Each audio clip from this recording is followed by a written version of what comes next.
Hello, আসসালামু আলাইকুম everyone, welcome back to my YouTube channel. I hope all of you are doing great. আমি হচ্ছে মহিমা জান। আমি আজকে তোমাদের সাথে কথা বলছি এক্সপ্লোর ট্রেন অ্যান্ড ভোগ থেকে। আর হ্যাঁ, তোমরা যদি কেউ আমার ডেইলি লাইফস্টাইল ব্লগ দেখতে চাও তাহলে কিন্তু আমার আরেকটা channel blog town by Mahima search করে রাখতে পারো, যাতে হচ্ছে আমি ডেইলি লাইফস্টাইল ব্লগ ছাড়লে তোমরা সেগুলো দেখতে পারো। অ্যান্ড সেই ব্লগগুলোও কিন্তু খুবই ইন্টারেস্টিং হয়। তাহলে চলো আজকে আমরা আবার আমাদের মেইন ভিডিওতে ফিরে আসি। তা আমি হচ্ছে আজকে তোমাদের সাথে ব্লু টি বানানোর রেসিপিটা শেয়ার করব। অনেকে হয়তো বা জানে না যে এই ব্লু টিটা কীভাবে বানাতে হয়, কীভাবে খেতে হয়, তাদের জন্যই হচ্ছে আজকের এই ভিডিওটা। আশা করি এই ভিডিওটা অনেক বেশি হেল্পফুল হবে। আর যারা জানো না এই ব্লু টিটা কী, তাদের জন্য বলি, এটা হচ্ছে ওজন কমানোর একটা চা। তোমরা যদি এই চা সম্পর্কে ডিটেলসে জানতে চাও বা এই চাটার সম্পূর্ণ রিভিউ চাও, তাহলে কিন্তু উপরে দেখানো আই বাটনের ভিডিওটা যদি ক্লিক করো তাহলে হচ্ছে আমার ওই ভিডিওটা পেয়ে যাবে। অ্যান্ড আজকে হচ্ছে এই টিটা কীভাবে বানাতে হয় সেটাই আমি তোমাদের সাথে শেয়ার করবো। যারা আগের ভিডিওটা দেখেছো তার তো জানোই। তো আজকে শুধু আমি বানানোর প্রসেসটা দেখাবো। তোমরা হচ্ছে আধা কাপের মতো পানি নেবে বা আধা মগের মতো পানি নেবে, যেখানে হচ্ছে 200 মিলিলিটারের মতো পানি থাকবে।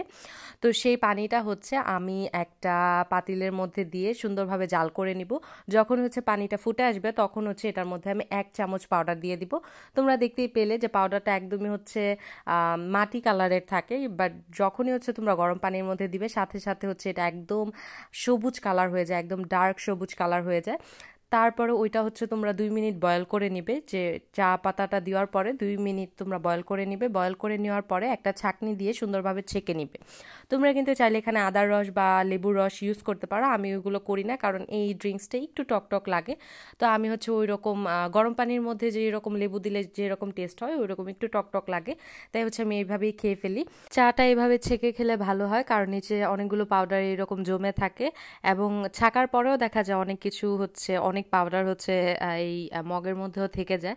কিন্তু তাও তোমরা হচ্ছে এটা সিপ সিপ করে খেতে পারবে, যেমন হচ্ছে হালকা কুসুম গরম থাকা অবস্থায় খাবে, তাহলে ভালো লাগবে। আর যারা হচ্ছে ঠান্ডা খেতে চাও তারা হচ্ছে এরকমভাবে বানিয়ে ঠান্ডা করে এটার মধ্যে বরফ কুচি দিয়ে তারপরে হচ্ছে খেতে পারো।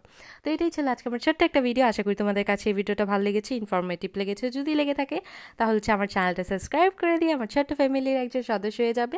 ভিডিওটাতে একটা লাইক করে দিবে। কোনো কিছু যদি জিজ্ঞাসা করতে হয়, কোনো ডাউট যদি থাকে, ডেফিনেটলি কমেন্ট করবে। আমি কিন্তু সবার কমেন্টে রিপ্লাই দিয়ে থাকি।